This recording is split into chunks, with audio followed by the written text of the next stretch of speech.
కేంద్ర ప్రభుత్వం అపార్ ఐడి పేరుతో కొత్త కార్డును ప్రవేశపెట్టింది. అపార్ అంటే automated permanent academic account registry.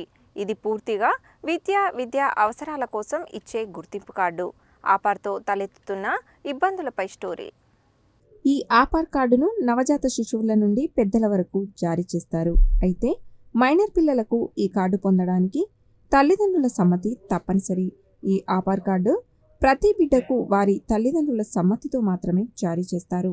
ఇది కేవలం గుర్తింపు కార్డు మాత్రమే కాదు, విద్యార్హతకు సంబంధించిన ముఖ్యమైన రుజువు కూడా అనడంలో సందేహం లేదు. ఒక విద్యార్థి విద్యార్హతలకు సంబంధించి పూర్తి వివరాలు ఈ కార్డులో ఉంటాయి. ఈ కార్డు ద్వారా ఆ వ్యక్తి విద్యార్హత గురించి తెలుసుకోవచ్చు. పాఠశాల స్థాయి నుంచి కాలేజీల వరకు విద్యార్థులకు ఈ ఆపార్ కార్డును అందజేయాలని యోచిస్తున్నారు. ఈ ఆపార్ కార్డులో ఆధార్ కార్డు వంటి 12 అంకెల సంఖ్య ఉంటుంది. కార్డులో విద్యకు సంబంధించిన సమాచారాన్ని నిల్వ చేస్తారు. ముఖ్యంగా విద్యార్థుల ఎడ్యుకేషన్ సర్టిఫికేట్, వారి బ్యాంకు రుణాల వివరాలన్నీ ఈ కార్డులో పొందుపరిచి ఉంటాయి. కాబట్టి విద్యకు సంబంధించిన పత్రాలను ఇకపై పట్టుకెళ్లాల్సిన అవసరం లేదని ప్రభుత్వ వర్గాలు చెబుతున్నాయి. అంతేకాకుండా విద్యార్థుల స్కాలర్షిప్ల మంజూరుని సైతం ఈ కార్డు ఉన్నవారికి అందజేస్తామని రాష్ట్ర ప్రభుత్వం ప్రకటించడంతో విద్యార్థులందరూ ఈ కార్డు పొందడం తప్పనిసరిగా మారింది. ఈ ఆపార్ కార్డ్ వారి తల్లిదండ్రుల నుండి సమ్మతి పొందిన తర్వాత మాత్రమే జారీ చేస్తారు. ఈ ఆపార్ కార్డ్ పథకాన్ని కొన్ని రాష్ట్రాల్లో ప్రారంభించగా త్వరలో అన్ని రాష్ట్రాలలో అమలు చేసే అవకాశం ఉంది. కేరళ రాష్ట్రంలో ఇప్పటికే విద్యార్థుల వివరాల నమోదు 100% జరగగా తెలంగాణ రాష్ట్రంలో ఇటీవలనే దీనిని ప్రారంభించారు. నల్గొండ జిల్లాలో 2,32,000 మంది విద్యార్థులు ఉండగా ఇప్పటికీ 43% మంది మాత్రమే తమ వివరాలను విద్యాశాఖ అధికారులకు అందజేశారు. విద్యాశాఖ అధికారులు సైతం వీరి వివరాలనే ఆపార్లో పొందుపరిచారు. అయితే ఆధార్ కార్డులలో ఉన్న వివరాలను యథాతథంగా పొందుపరుస్తామని చెప్పడంతో చాలామంది ఆధార్ కార్డులలో ఉన్న తప్పులను సరిచేసుకోవడానికి మీ సేవా కేంద్రాలకు పోటెత్తుతున్నారు. అయితే ఆధార్ కార్డులలో చాలా వివరాలు అప్డేట్ కావడం లేదని మీ సేవా నిర్వాహకులు చెబుతుండడంతో విద్యార్థుల తల్లిదండ్రులు, విద్యార్థులు ఆందోళన చెందుతున్నారు. చాలామంది తమ సొంత పనులను వదులుకొని ఆధార్ వివరాలను సరిచేసుకోవడానికి ప్రతిరోజు మీ సేవా కేంద్రాల చుట్టూ తిరుగుతూ ప్రభుత్వాల తీరుపై ఆగ్రహం వ్యక్తం చేస్తున్నారు.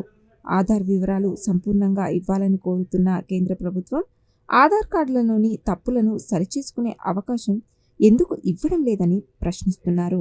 విద్యార్థుల ఇబ్బందులను గుర్తించిన రాష్ట్ర ప్రభుత్వం విద్యార్థులు మీ సేవా కేంద్రాలకు వెళ్లాల్సిన అవసరం లేకుండా విద్యార్థుల వద్దకే వెళ్లి వివరాలు సేకరించేలా ఒక ఏజెన్సీకి ఆ బాధ్యతను అప్పగించింది. దీంతో వారు విద్యార్థుల వద్దకే వెళ్లి విద్యార్థుల ఆధార్ వివరాలను సరిచేస్తున్నారు.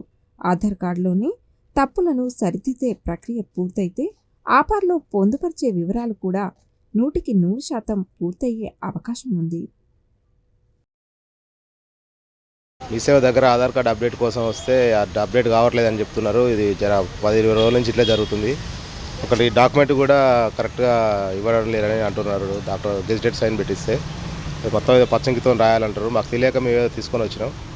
అది కొంచెం నేను చేంజ్ చేసేది ఉంటే చేంజ్ చేసి మాకు తొందరగా పని అయ్యేటట్టు చూడాలని కోరుకుంటున్నాను. పేరు బుడ్డిపల్లి నరసింహ, సన్ ఆఫ్ గురువయ్య, దండంపల్లి. ఈ సెల్లు లింక్కి వచ్చు ఆధార్ కార్డు. ఇప్పుడు కాలే, ఇంకా అది చేపియాలి. ఇంకేమన్నా లోపలికి పోలేగా. నాది కట్టంగూరు మండలం ఐట్పాముల గ్రామం. మా పాప నల్గొండ స్కూల్లో హాస్టల్లో చదువుతుంది. అయితే నెక్స్ట్ ఆధార్ కార్డు మీద నేమ్ తప్పు ఉంది.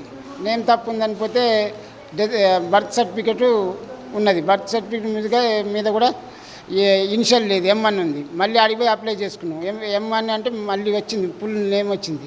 వచ్చినాక మళ్ళీ ఆధార్ సెంటర్లో పోయినాం. ఆధార్ సెంటర్కి పోతే నేమ్ చేంజ్ చేయరు ఆధార్ కార్డు అంటే నువ్వు 10th సర్టిఫికేట్ తెప్పండి. మా పాప చదివేదే ఇప్పుడు 10th.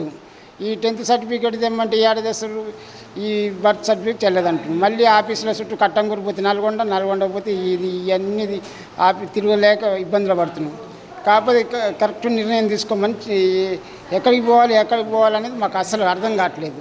ఇది చాలా ఇబ్బంది పడుతున్నాం దీని గురించి. ఇవన్నీ తిరిగి ఇబ్బందులు పడితే మా పాప టెన్షన్ పడుతుంది స్కూల్లో.